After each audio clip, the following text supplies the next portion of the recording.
മനസ്സിനെ ഞെക്കുന്ന ഒരു കാര്യം അവതരിപ്പിക്കാനാണ് ഞാൻ ഇവിടെ വന്നത്. ഞെട്ടരുത്.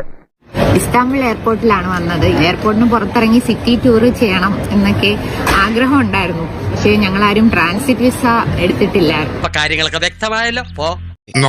കേൾക്കാൻ നല്ല രസമുണ്ട്. അപ്പൊ അതുകൊണ്ട് എയർപോർട്ടിൽ തന്നെ നിന്ന് ഇവിടൊക്കെ ചുറ്റി കാണാൻ. അത്രയ്ക്ക് വേണോ സഖാവേ? ഉളുപ്പില്ലാത്തത് കൊണ്ട് കുഴപ്പമില്ല.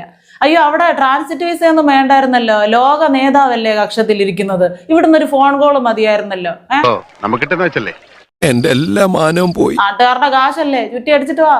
കൊച്ചിലേ മുതൽ നമ്മൾ കേൾക്കുന്നതല്ലേ, ഹിസ്റ്ററിക്കൊക്കെ പഠിക്കുന്നു. കോൺസ്റ്റാന്റിനോപ്പിൾ, സിറ്റി ഓഫ് 7 ഹിൽസ്, അങ്ങനെയൊക്കെ ഉള്ളൊരു നഗരം പോയി കാണേണ്ടതാണ്. ഹാഗിയ സോഫിയൊക്കെ കാണണമെന്ന് ആഗ്രഹമുണ്ട്.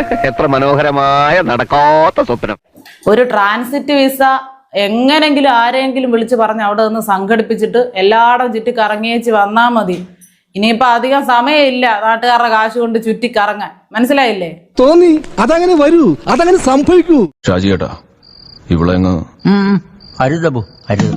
തിന്നോ? അതുപോലെ തന്നെ ഇസ്താംബുൾ ടൗൺ ലോക്കൽ കമ്മിറ്റി ഓഫീസിലൊന്നും പോകുന്നില്ലേ? പാട്ടിലത്തടി, തേവരുടെ ആന, വലിയടാ വലി, ഇങ്ങനെ ഫ്രണ്ട് ക്യാമറ മുന്നിൽ പിടിച്ചുകൊണ്ട് നാട്ടുകാരോട് ഈ വക കാര്യങ്ങൾ പുലമ്പുന്നത് സെൽഫിയുടെ രാഷ്ട്രീയത്തിൽ പെടുന്നതല്ല. ആ കാര്യം കൂടെ ഓർമ്മിപ്പിച്ചേക്കാം. പോയിട്ട് വരാം.